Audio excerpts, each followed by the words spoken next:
ಮಳೆ ಬಂತು ಮಳೆರಾಯ ಕೊಡೆ ಹಿಡಿಯೋ ಸುಬ್ರಾಯ.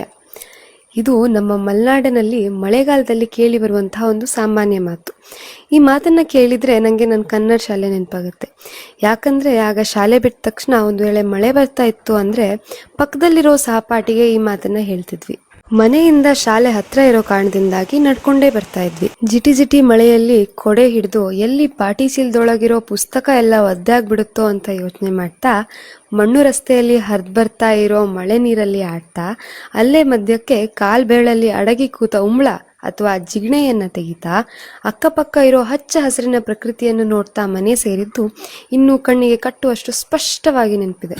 ನಾವು ದಾರಿಯಲ್ಲಿ ನಡ್ಕೊಂಡು ಬರ್ತಾ ನಮ್ಮ ಪಕ್ಕ ಇರೋ ಗಿಡ ಅಥವಾ ಮರ ಯಾವುದು ಅಂತ ಗುರ್ತಿಸ್ತಾ ಬರ್ತಿದ್ವಿ. ನಮಗೆ ಮಳೆಗಾಲದಲ್ಲಿ ಯಥೇಚ್ಛವಾಗಿ ಕೆಸುವಿನ ಗಿಡ ಕಾಣ್ತಾ ಇತ್ತು. ಆ ಕೆಸುವಿನ ಸೊಪ್ಪಿನಿಂದ ರುಚಿಕರವಾದಂಥ ಅಡುಗೆ ಪದಾರ್ಥಗಳನ್ನ ಮಾಡಬಹುದು. ಪತ್ರೋಡೆ ನಮ್ಮೆಲ್ಲರಿಗೂ ಗೊತ್ತಿರುವಂಥದ್ದು. ಆದರೆ ಕರ್ಕ್ಲಿ ಅಂತ ಯಾವಾಗಾರು ಕೇಳಿದಿರಾ? ಇಲ್ಲ ಅಂತ ಅಂದರೆ ಇವತ್ತು ಏನು ಹೇಗೆ ಮಾಡೋದು ಅಂತ ತೋರಿಸ್ಕೊಡುವ. ಅದ್ರ ಜೊತೆಗೆ ನಾನು ನಿಮಗೆ ನಮ್ಮ ಮಲೆನಾಡಿನ ಪ್ರಕೃತಿ ಸೌಂದರ್ಯವನ್ನು ಸಹ ತೋರಿಸ್ಲಿಕ್ಕೆ ಒಂದು ಸಣ್ಣ ಪ್ರಯತ್ನ ಮಾಡ್ತೀನಿ. ನನ್ನ ಅಮ್ಮಮ್ಮನಿಗೆ ಹೂವಿನ ಗಿಡ ಅಂದರೆ ಬಹಳ ಪ್ರೀತಿ. ಹೂವಿನ ಗಿಡಗಳನ್ನು ಬೆಳೆಸೋದು, ಅದಕ್ಕೆ ಆರೈಕೆ ಮಾಡೋದು, ಅದು ಸಹ ಅಷ್ಟೇ ಪ್ರೀತಿ, ಅಷ್ಟೇ ಖುಷಿ. ಆ ಕೆಲಸವನ್ನು ಮುಗಿಸಿ ನಾನು ಮತ್ತು ಅಮ್ಮಮ್ಮ ತೋಟಕ್ಕೆ ಹೊರಡ್ತೀವಿ. ತೋಟದ ದಾರಿಯಲ್ಲಿ ನಾನು ಅಮ್ಮಮ್ಮ ಹೋಗ್ತಾ ಕಪ್ಪೆಯ ವಟವಟ, ಒಂದು ಕ್ಷಣ ನಿಂತರೂ ಮೈ ತುಂಬ ಅಪ್ಪಿಕೊಳ್ಳುವ ನುಷಿ, ಹಾಗೆ ಉಂಬಳ, ಇದನ್ನೆಲ್ಲ ಸಹಿಸ್ಕೊಂಡು ತೋಟವನ್ನು ತಲುಪಿದ್ವಿ. ನಿನ್ನೆ ರಾತ್ರಿಯಿಂದ ರಭಸವಾಗಿ ಬೀಳ್ತಾ ಇದ್ದ ಮಳೆ ಈಗ ಕಡಿಮೆ ಆಗಿದೆ. ನಾವು ತೋಟವನ್ನು ಆಗಮಿಸ್ತಿದ್ದ ಹಾಗೆ ತಣ್ಣನೆ ಗಾಳಿ ತಂದ ಕತೆಗೆ ಅಂತ ತಲೆಯಲ್ಲಾಡಿಸ್ತಿದ್ದ ಕೆಸುವಿನ ಸೊಪ್ಪನ್ನು ನೋಡಿ ಮನಸ್ಸಿಗೆ ಭಾಳ ಆನಂದವಾಯಿತು. ಹಾಗೆ ತಲೆಯನ್ನು ಸ್ವಲ್ಪ ಕೆಳಗಿಸಿ ನೋಡಿದಾಗ ನನಗೆ ಕಂಡಿದ್ದು ರೈತರ ಬಂಧು ಎರೆಹುಳ. ಇದು ನಮ್ಮೆಲ್ಲರಿಗೆ ಬಾಲ್ಯವನ್ನು ನೆನಪಿಸುವಂಥ ಒಂದು ಎಲೆ, ಸಾಗವಾನಿ ಎಲೆ. ಯಾಕೆ ಬಾಲ್ಯವನ್ನು ನೆನಪಿಸುತ್ತೆ ಅಂತ ನೋಡೋಕ್ಕೆ ನೀವು ನನ್ನ ಮತ್ತೊಂದು ವಿಡಿಯೋ ನೋಡಬೇಕಾಗತ್ತೆ. ಅದರ ಲಿಂಕನ್ನು ನಾನು ಡಿಸ್ಕ್ರಿಪ್ಷನಲ್ಲಿ ಇಟ್ಟಿರ್ತೀನಿ, ನೋಡಿ. ಈಗ ತೋಟಕ್ಕೆ ಬಂದು ಕೆಲಸ ಮುಂದುವರ್ಸೋಣ ಅಲ್ವಾ?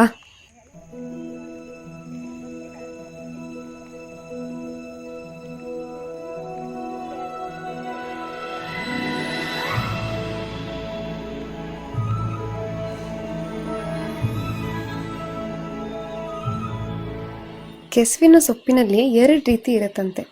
ಒಂದು ಕರಿ ದಂಟಿನ ಕೆಸ, ಮತ್ತೊಂದು ಬಿಳಿ ದಂಟಿನ ಕೆಸ. ನಮಗೆ ಈಗ ಕರಕ್ಲಿ ಮಾಡಕ್ಕೆ ಬೇಕಾಗಿರೋದು ಬಿಳಿ ದಂಟಿನ ಕೆಸ. ಹಾಗಾಗಿ ನಾವು ಅದನ್ನು ಹುಡುಕ್ತಾ ಇದ್ದೀವಿ. ಹೇಗೂ ತೋಟಕ್ಕೆ ಬಂದಿದ್ದೀವಲ್ವಾ, ಮತ್ತೇನೆಲ್ಲ ಬೆಳೆದಿದೆ ಅಂತ ನೋಡಿ ಹೋಗುವಂತ ಸ್ವಲ್ಪ ಮುಂದೆ ಹೋದಾಗ ನಮಗೆ ಕಂಡಿದ್ದು ನನ್ನ ಪ್ರೀತಿಯ ಪೇರ್ಲೆ ಹಣ್ಣಿನ ಮರ.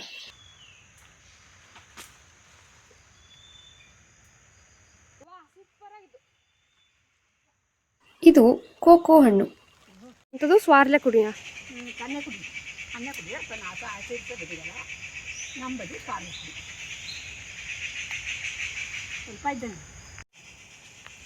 ಎಂತ ಮಾಡ್ತದ್ರಿಂದ ಕಟ್ನೆ ತಂಬಳಿ.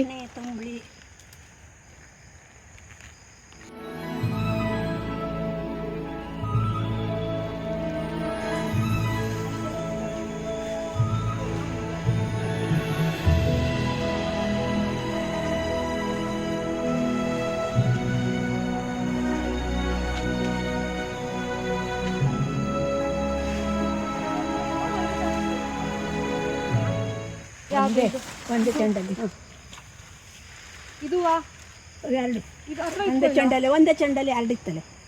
ಅದ್ರ ಕುಯ್ ಸಾಕು, ಬಾಕಿ ಕುಯ್ಯೋದು ಬೇಡ. ಅದು ಕುಯ್ ಸಾಕು, ಸುಮಾರು ಸರಿ ಸಾಕು, ಸುಮಾರು ಸಾಕು. ನಾವು ತೋಟಕ್ಕೆ ಬಂದಿದ್ದು ಕೆಸುವಿನ ಸೊಪ್ಪನ್ನ ಕೊಯ್ಕೊಂಡು ಹೋಗೋಕ್ಕೆ ಅಂತ.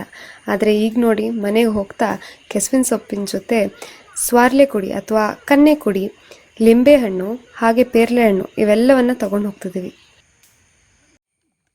ಮನೆಗೆ ಹೋಗ್ತಾ ನನಗೆ ದಾರಿಯಲ್ಲಿ ಈ ಗಿಡ ಕಾಣ್ತು. ಇದಕ್ಕೆ ನಾವು ತುರ್ಸಣಿಗೆ ಸೊಪ್ಪು ಅಥವಾ ತುರ್ಸಣಿಗೆ ಗಿಡ.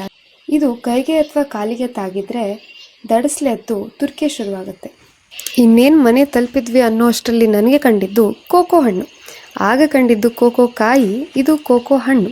ಇದು ತಿನ್ನಲಿಕ್ಕೆ ಹುಳಿ ಮತ್ತು ಸಿಹಿ ಮಿಶ್ರಿತವಾಗಿರುತ್ತೆ.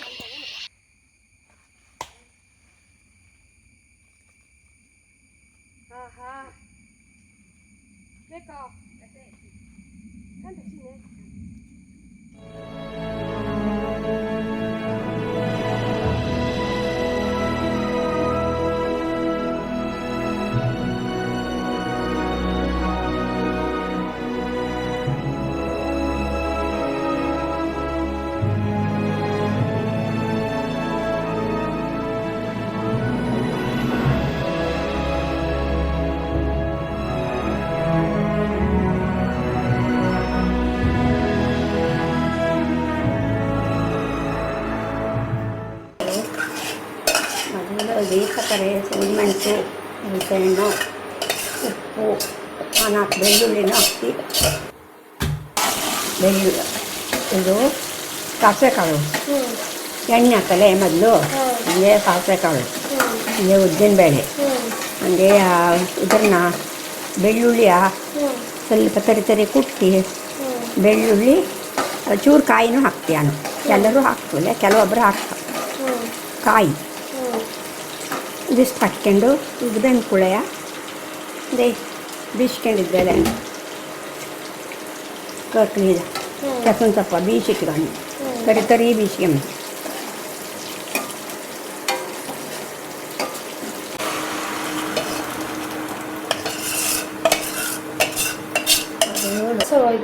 ಗನ ಕುದಿಸೋ ಒಂದ್ಸಲ ಕುದಿಸಿಕೊಂಡ್ರೆ ಕರ್ಕ್ಲಿ ರೆಡಿಯಾಗಿದೆ. ನಾನಿನ್ನು ಊಟಕ್ಕೆ ಹೋಗ್ತೀನಿ. ಕೊನೆ ತನಕ ನೋಡಿದ್ದಕ್ಕೆ ತುಂಬು ಹೃದಯದ ಧನ್ಯವಾದಗಳು. ನಾನು ನಿಮ್ಮ ಸುನಿಧಿ ಹೆಗ್ಡೆ.